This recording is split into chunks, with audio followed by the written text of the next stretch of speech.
Hello, everyone. You are welcome to the OID Foundation My Story series. My name is Dr. Lara Babajide, and today I have a very important personality on this program. I will let her introduce herself. She's a wonderful sister. She's a friend. She's someone I've known for years. And I believe that God is going to minister to her, to as many that needs to learn today. So you're welcome.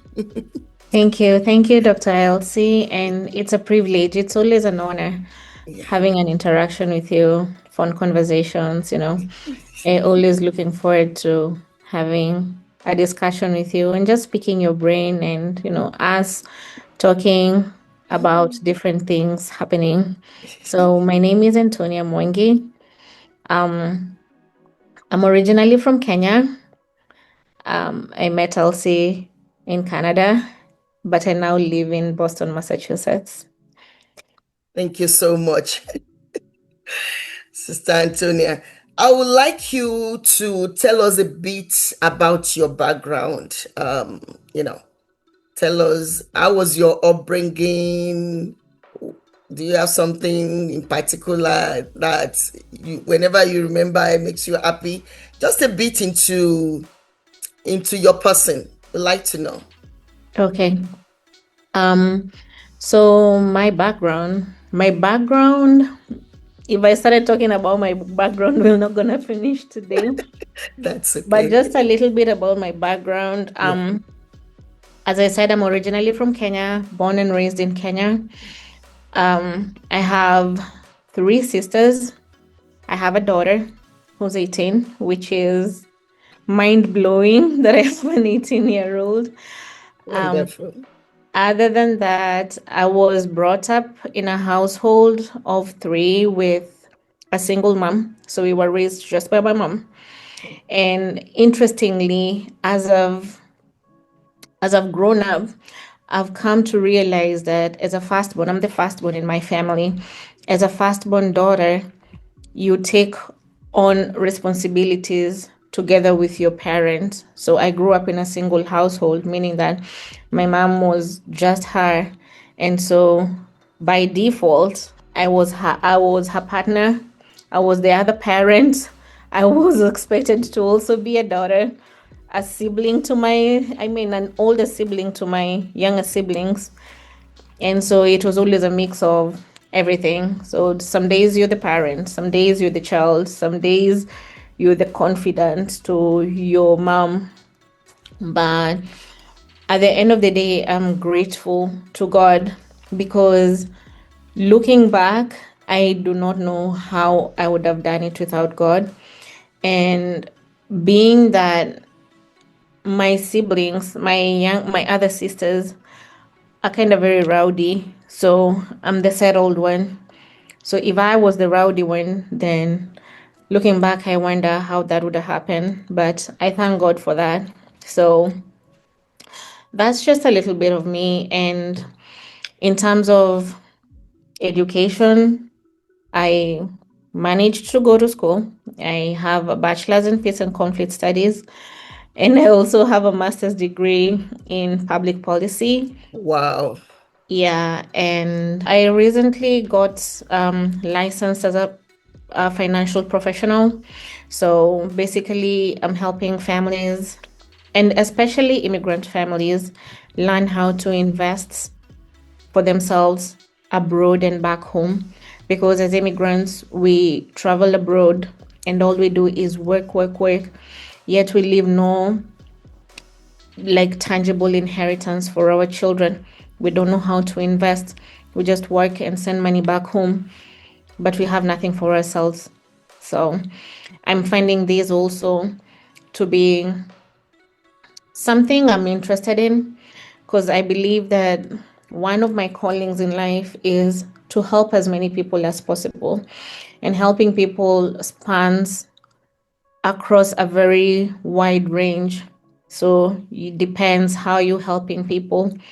And I find that through financial literacy, this is one way to help families. Wonderful. Thank you so much. Mhm. I'm gonna go back to a little bit into your background. Actually, you did stun me because being the first child, being the girl child, being raised by a single mom, that is so challenging. Mhm. And from your discussion, you had to stand in the role of a father, of a sister, of a child. I mean, how were you able to manage that? As I said, it was a grace of God, right? Mm-hmm. So at one point in my life, I think I was 22 or 23, my mom had to travel abroad for work, and I had a daughter to take care of. So I had to be a mom to my daughter, and I had to be a mom to my siblings, and a dad to everybody. I'm only 22, but I had to step up and take on the parental role and run a household in the absence of my mom. But I am grateful to God. I think it was just my mom constantly prayed for me. Of all of her children, I think she prays for me the most, or she prayed for me the most, because leaving me the responsibility of three of my siblings and then my daughter was taking care of four children. And also in African households, we have cousins that we take care of. So one of my sisters that I call my sister is actually my cousin whose mom died when she was really young and we took her on. So she's always been my sister. And then we also had another cousin whose mom had died and my mom had taken him on. So that was also a kid I was responsible for. But I would say is just the grace of God that kept me grounded, Mm, that kept me disciplined, mm, and that kept me focused because being 22, you have my mom used to send all the money through me for everything, but I never wasted myself because that was a perfect opportunity to, as a 22-year-old party, do everything that I wanted to do. Yet I stayed grounded, went to school, finished school, and managed to raise a family. So for that, I just give God all the glory. to God be the glory. Yeah. Honestly, your life is challenging because it's not everybody that has the privilege of like learning about management, Mm-hmm. learning about housekeeping, Yeah. learning about accommodation. Because from what you said, you had other people who were not your mom's children, Mm-hmm. and you also have had your own child, and you were able to bring all this together. That Yeah. is very commendable. Yeah. But there's something I would like you to discuss a little bit, if you don't mind. Yeah. I would like you to talk a little bit about you having a child and how did that come to be? So, As Yeah, as much as you want to. oh yeah, that's it's not a secret. Okay. So, um, as I said, my upbringing was challenging. I most of my life, being brought up with a single mom, and at some point when I was in high school, my mom could not take care of all of us, so I had to go live with my aunt from my dad's side. And I really liked living with my aunt, right? Because, like, it wasn't hard for Mm-hmm. me. She would give me what I wanted. I felt like she understood me more. But when I finished high school, I had to go live with my mom. So my mom is this Christian woman. She's very hard.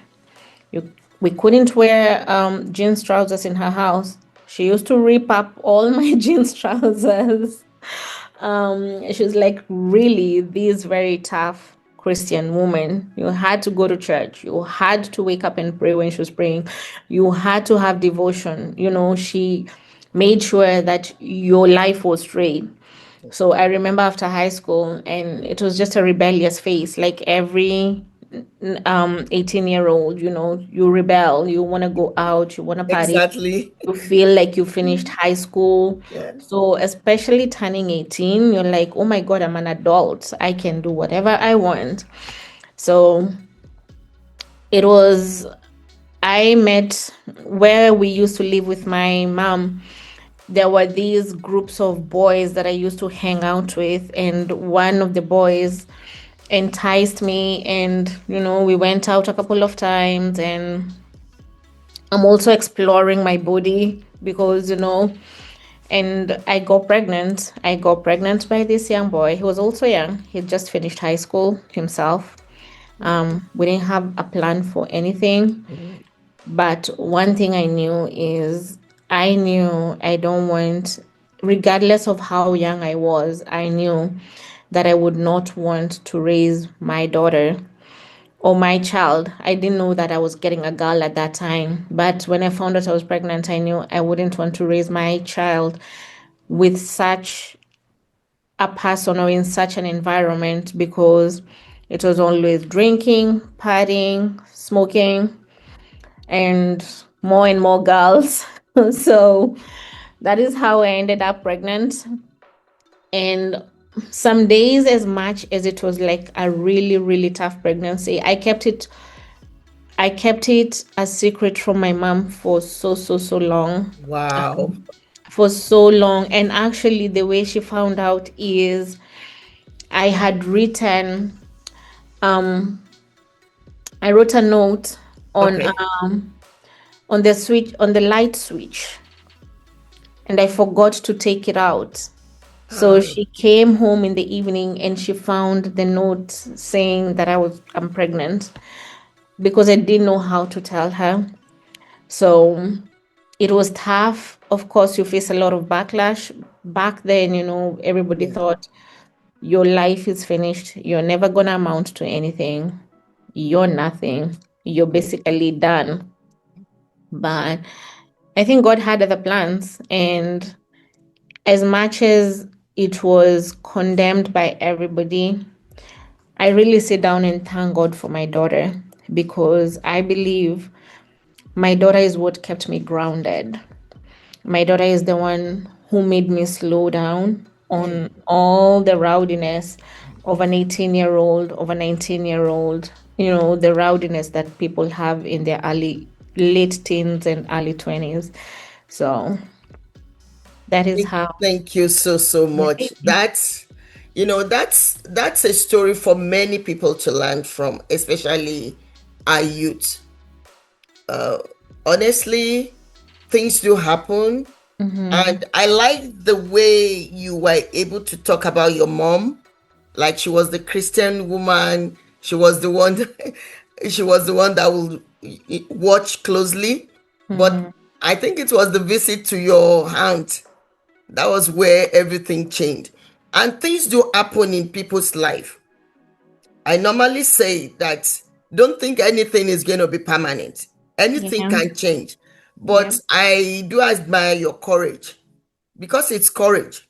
I mean, Yeah. for you to press on.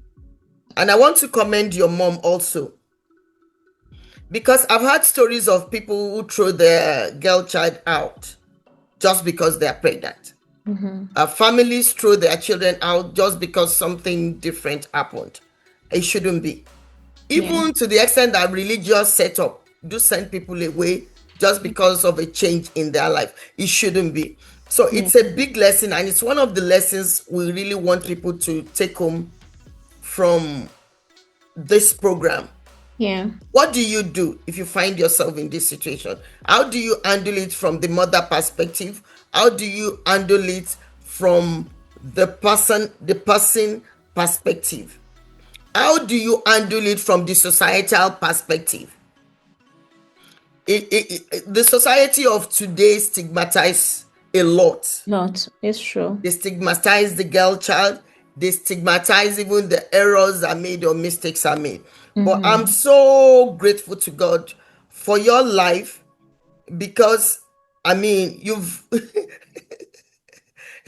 I always see you as a very strong woman, an achiever, honestly, and I admire your courage, actually. Thank you, Okay, Elsie. thank you so much. Thank you. Now, having learned from that, are you like a social media person? Um, So, and this is where I say I was overtaken by events, right? yeah, So, when I finished high school, I think that was around the time Facebook was gaining popularity. But I was overtaken. I always say I was overtaken by events. I've never held a Facebook account because I was busy parenting. I was busy parent. I was a teenager. okay, So I had to learn how to be a mom, and at the same time, I had to learn how to be a mom not only to my kids but also to my sibling. Right. So I was overtaken by events. I'm not really a social media person. I do have an Instagram page. I do have WhatsApp, WhatsApp for communicating with people around back home and all that. Instagram is just for me to scroll, nothing serious, but I try. okay. Yeah, thank you for letting us know. One of the reasons why I asked is because of your mission. And you at the beginning you mentioned like uh you are in a program where you educate immigrants. So if people want to get in touch with you, is there any way they can communicate with you, or do they just drop a note with the foundation? So that's important. So I do have my Instagram page, which I can be reached at through my Instagram page. One of my mentors is really encouraging me, and you too, Elsie, you've encouraged me a lot of times to open up a Facebook page, which I think now is finally the right time to open one, especially now that I'm realizing I need to move on, and like actively work on my purpose and my mission and what I want to accomplish, in life. So Thank you. yeah, Okay, so maybe at some point would have your Instagram page, and yeah. we'll give it where applicable. Now, I want you to talk about your sustainability. I want you to throw more light. What inspired you? Because actually, for the sake of our audience, I met Antonia when she came to Canada for a master's program, right? Am I Yeah. right? Yeah. Yeah. So, and I saw, I'm not somebody who picks on friend that easily, but when I met her, I knew there was something beyond the physical person that I was saying. So I made sure that I moved close, and I thank God today because we're very close friends. Yeah. But I would like, people who are not as close to you as I am at this moment, to learn from you. What's your sustainability like? You grew up from, I don't want to go back to mention what you've already said, but from your background, how did you forge ahead in life? What inspired you to go from one level of education to the other? And aside from your education, are there other things you do just to encourage our women folk who are out there and any other person who wishes to learn? Okay. So, as I said, I was a teen mom, right? And in society back then, being a girl pregnant at 18, everybody thought my life was over. I remember one of my aunts telling my mom, nothing good can come out of me. And I always wanted to do social work, but I couldn't. So I ended up doing a cosmetologist course. So I got my cosmetology course. I could do hair, I could do nails, and I started working at a salon. But I never felt satisfied because I always knew I wanted something more. And so I started looking for school, and I just said I have to move. Like, I don't want to work in the salon for so long. And I'm going to say this, so many people up to today, they ask me, Antonia, you have a cosmetology course. Like, here in America, you can make a ton of money because people don't have places to go do their hair. But for me, I look at that from a trauma perspective, in the sense that everybody thought I could only amount to being a hairdresser. And Oh, I associate that, my hairdressing with my pregnancy. Not that there's anything wrong with hairdressing. I love hairdressing. And the people that I get an opportunity to do their hair or to do their nails, they always like, that is the best service that I got. Because I give everything. When I take on something, I give it my all. So while I was still a hairdresser, I I pursued a bachelor's degree in peace and conflict studies. So I basically looked up for a school, and I told my mom, I think I want to go back to school. And she said, okay, what do you want to do? I said, I found this school, African Nazarene University. I want to go study peace and conflict. And she said, okay, if that's what you want to do. So I thank God for my mom every day, because it was painful. I know it was painful for her to see her daughter getting a child that young. oh, But I also thank God for her, because she was not those parents who dismissed me or said, well, your life is over, you cannot amount to anything. She still held my hand. She paid for my school fees to go to undergraduate school. And I went to undergrad. I would work. It's actually today I was telling somebody I would go to school Monday, Tuesday, and Wednesday, sometimes Thursday mornings or Thursday evenings, and then I would work in the salon Thursday, Friday, Saturday, depending on how my school schedule was. But oh, the weekend, at least Friday, Saturday, and sometimes Thursday, I would work in the salon. And that is how I was able to sustain myself, right? That is how I was able to get my own transport to work, to school. That is how I was able to get school fees for my daughter, because now she started going to school too. And that is how I was also able to get my lunch money and, small money to sustain, buy clothes, buy my daughter clothes. And my mom fed us, but at the end of the day, I still also needed to be supportive of her. oh, So fast forward, I finished my undergrad. I got an internship at the Ministry of Foreign Affairs in Kenya. They used to pay me 4,000, which is like $40.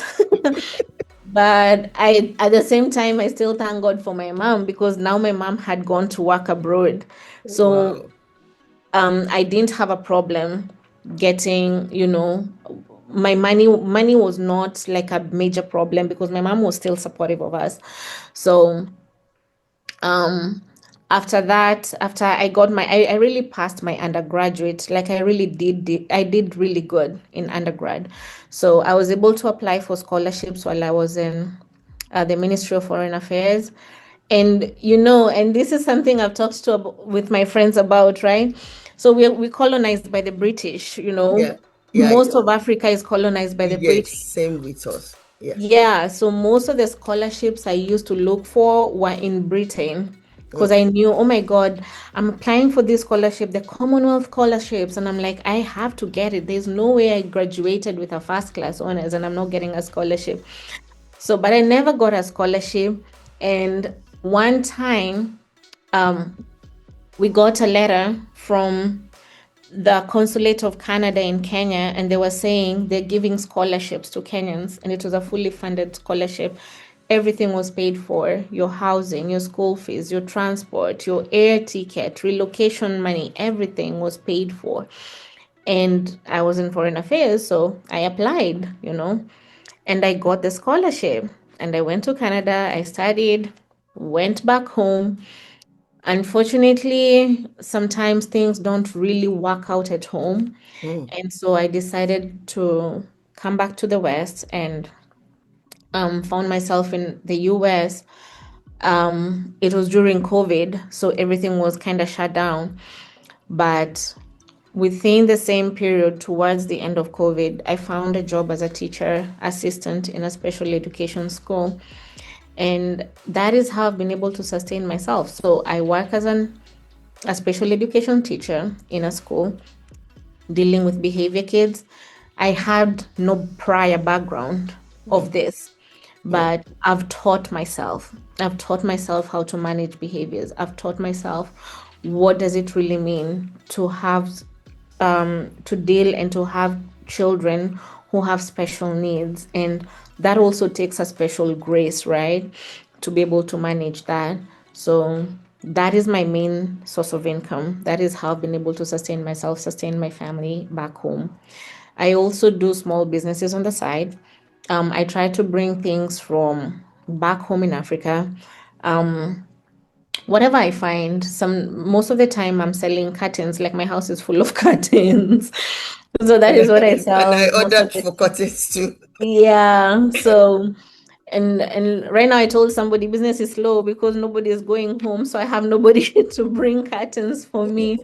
But that is one way I also I'm able to sustain myself. And so far so good. So far so good. I'm grateful. Yeah, I picked something from what you said, and I want to target that you rose from grass to grace. Honestly, from an humble background, having a child, raised by a single mom, learned a skill, got a skill, Yeah. a cosmetologist, and then you did not stay at that. You felt there's still something in you that is pushing you forward, got a first degree, got a scholarship, Yep. got your way into the United States of America. I mean, that's so amazing, because we have many people out there who maybe because they had a child, or because something changed in their life, they kind of give up. It's But true. I see your life as very challenging in that respect. And the second aspect, which I personally do admire, though birds of the same feathers Yeah. would always want to fly together. Yeah. So that is the ability to create wealth.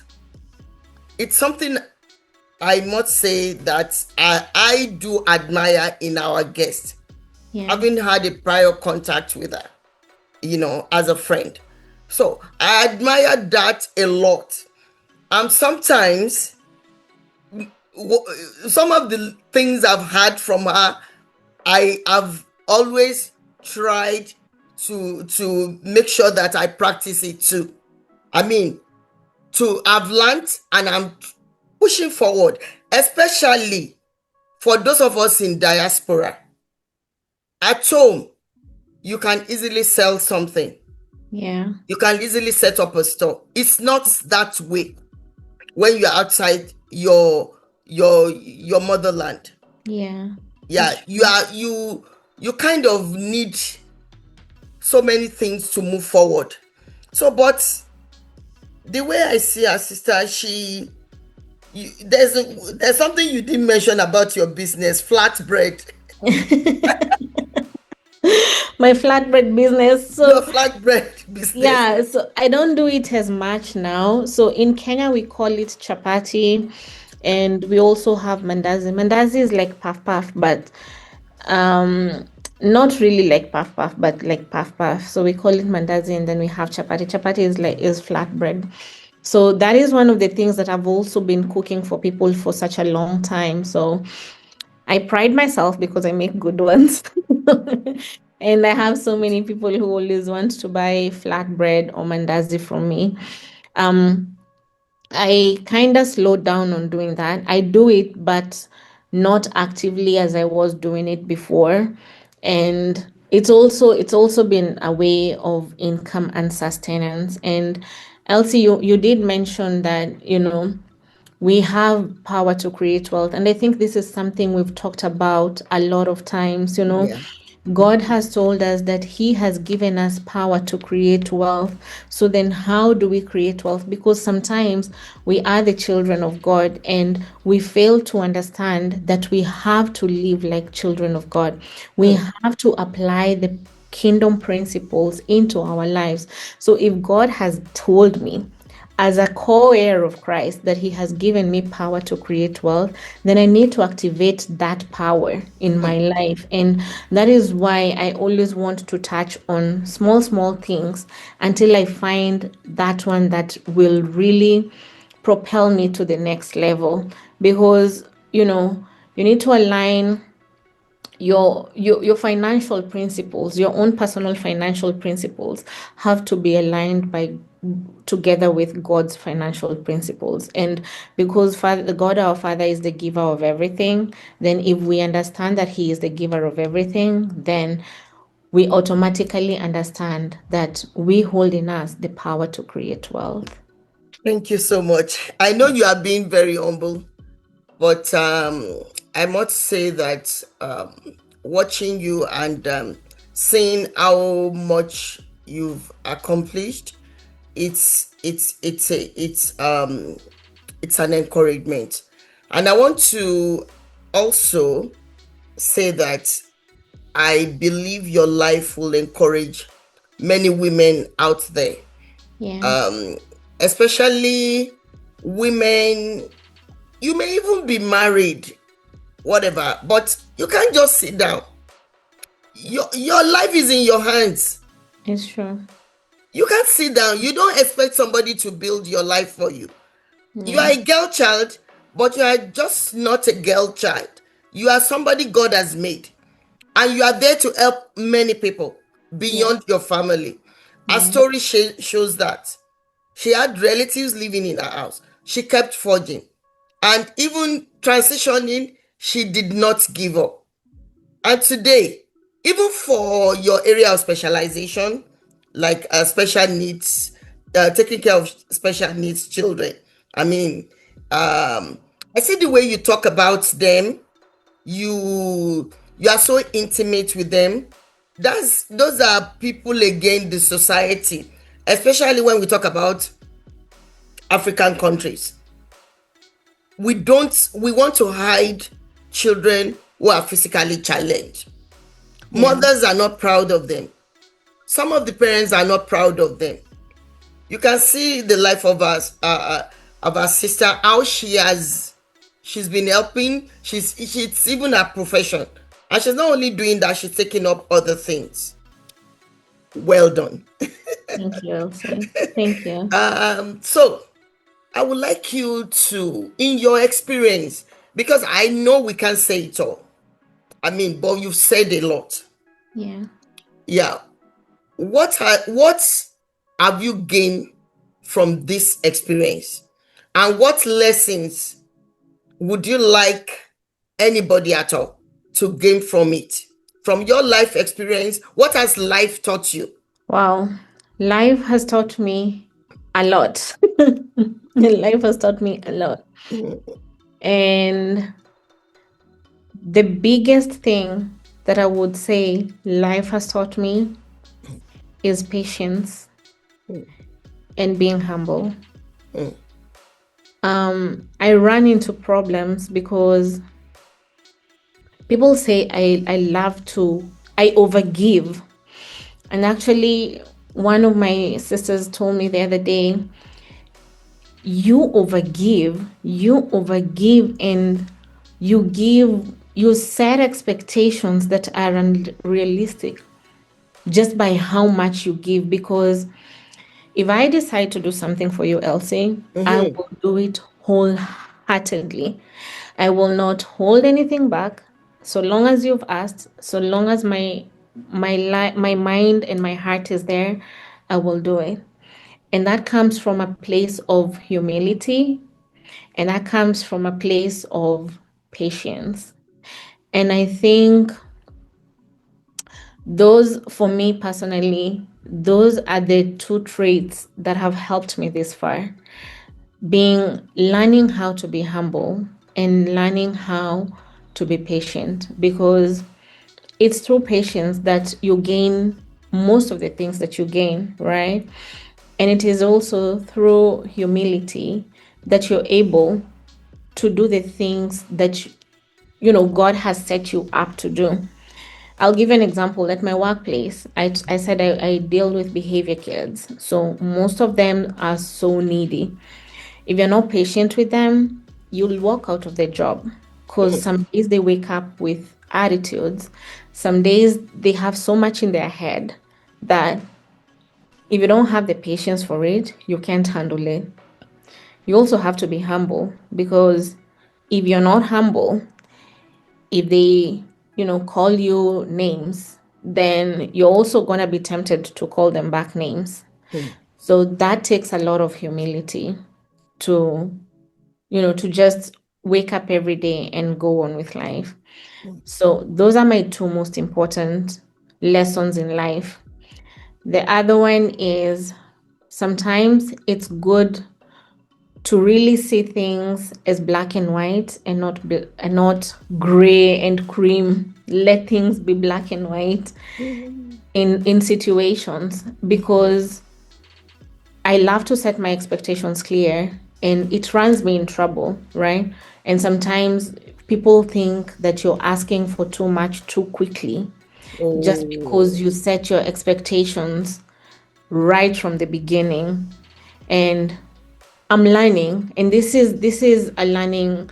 Like, I don't think I've really encountered this a lot in my life, but I'm learning now that sometimes people will not want you to be clear, straight, and forward. They want you to be gray. You have some gray areas. But I've also realized and I've learned that if I'm black and white, and you can take things black and white, like I lay them out for you, mm-hmm, and you are supposed to be in my life. If I set my expectations for you and you feel like you need some gray area, and for me, I feel like I need it black and white, then you don't have any role in my life. mm, Does it hurt sometimes? It does, mm, because I mean, there are friendships you want to continue. There are things you would want, businesses you'd want to engage in.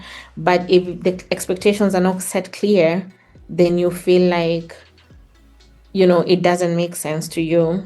So that is one other thing that I've learned and I'm learning is really important in life.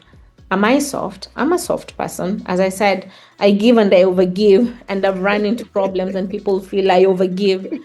But do I also love setting my expectations clear? I do love setting my expectations clear. So if you can meet up with my expectations, we move on. If you okay, cannot meet up with my okay, expectations, then okay. we can move on, but with stern boundaries. So, Thank you. I like those two virtues, patience and humility. And if there's anything I teach, especially when it comes to my children, I tell them it's not all about education. yeah, It's not how many degrees you have. You may have all the degrees, you may have all the money, but you need to be humble it's true. and patient. Honestly, those are very, very good virtues. And being realistic, I mean, a lesson you learned, it is true. Yeah, Don't go above yourself. yeah, And I mean, to our listeners, we must learn from our guests. Be realistic. If it is black and white, it is black and white. Don't do it because you want people to like you. But there's still one thing I would like to say about your area of giving. And I mm-hmm. would say keep doing what you are doing. Yeah, Honestly, keep doing what you're doing. If God is leading you to give, give. Honestly, because many times when we invest in other people's life, somewhere, somewhat, God is going to bless us in return. that's true. You know. True. So in that area, I would say keep doing what you're doing, especially in the area of giving. But however, your discretion, use your discretion. And then you are a woman of God. Let God tell you, is this really of God? Is it Yeah. coming from my brain? Because I know many times, sometimes people are good to others and they make them regret it. So thank you so much. So finally, I know you are a very busy woman, very, very Okay. busy. I set aside this time for Yeah, us. yes, and we're really grateful for that. If you had to bring back the clock, like let's say if you had to rewind, what would you want to do differently? It's interesting that you asked that because my youngest sister on Father's Day, she called me to wish me happy Father's Day Because you were the father. because I was the father. And she was appreciative of so many things that I Hmm. had never sat down to like actually sit down and think about, oh my gosh, I did that. Or oh my gosh, that is how they feel. And she asked me if I had any regrets, and I wouldn't say, of course, there are things we look back in life, and I usually say, I wish I would have done this differently. But as I said earlier, as much as sometimes I feel maybe I was too young to get a child, but that my daughter is the one who has shaped me to be what I am today, because it is her that gave me, she was my first lesson of patience, because that girl would cry all night long. So she was my first patient. She was the first person who taught me how to be patient. And also, I believe she shaped me. She shaped me and she molded me to be able to take on responsibility. Because if she wasn't in my life, then I don't think I would have taken on responsibility in the absence of my mom the way I did take responsibility. Hmm. Every Sometimes, I think I'm more mature. And right now, when I sit to reflect back on my life, I don't reflect on what I've missed. I reflect on how has every journey, how has every situation that I've been in shaped me to be what I am today. Hmm. The only thing that I miss in my life, I Hmm. would say, is having a father. Hmm. And maybe I know this is a big platform and we have men who listen to these programs. Yeah. And I would encourage men, even if you're not together with the mother of your children, try and be present in your children's life. Hmm. As a daughter, growing up without seeing a father or knowing a father's love, it confuses you as a woman, as a Hmm. girl growing up, on what to expect when you get into a relationship, because you never saw it from anybody. I never saw it. I didn't have a dad to see how he treats my mom, or, how I need to be loved by a man. So that is the one thing I always say that I missed in my life. Hmm. And I feel like that is the only thing. Having, it doesn't have to be my biological father, but having a man who would have mentored me as a girl and and set me up on what to expect in my adult life, if I Hmm. make sense. Yeah, it makes a lot of sense. Yeah. It But does. every other situation that I've been into, I don't look at it as a setback, or I don't look at it as a what if moment. Hmm. I look at it as, how did this shape me? How did this instill discipline in me to be what I am today and to be where I am today? That's a very, very big one. Honestly, That's a very, very big one. Yeah, And I am really touched by a sentence you made that for men, because who would watch this and who would listen to this, be in the life of your children is very, very important. it is. Sometimes I pick up programs, and most times is always complaints Yeah. about men not really up to their responsibility. Mm-hmm. And as much as this forum is to encourage women, of various precarious women, precarious, if you don't take responsibility of your children, you are also a precarious man, True. because you don't really know what you're doing. Mm-hmm. And you said, I mean, only regret is having a father role. That's a very tough one, honestly, for you to have grown up and, I mean, you are just the father in the house. That's a very, very big one. But sincerely, I want to thank God for your life. We do appreciate you. You are a known person to me, so I can say a lot. You are very admirable. You are positive. You are Thank you. vibrant. Thank Uh, you.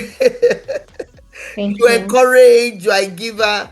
I don't know how to describe you enough, Antonia. But I mean, keep doing what you're doing. I believe the sky is your limit. I Thank believe God is going to use you for your generation. Already, you. God is using you. And for your new specialization Mm. about educating people, whenever we can, we're going to throw in, if you have like a link you want us to share in this foundation, we'd like to throw that in so that many people will gain. And I'm definite that people are going to ask questions. Some people may need your help on the side. We will not hesitate to get in touch with you. Yeah. Otherwise, I want to say a big thank you. Thank you Thank for you, ma'am. coming. Thank you Thank for you. being a blessing. Thank We do you. appreciate you. God Thank bless you. you. Amen. Thank you. And I'm grateful for you too for the good job you're doing. This is a wonderful platform, as we remember our sister and the work that you do, Elsie. I don't take it for granted. And to pour yourself and to Mm, pour your heart into supporting other women out there and families too out there, it takes a lot and it takes the grace of God. You're a strong woman as well. thank I you. really admire you. I want you to know that.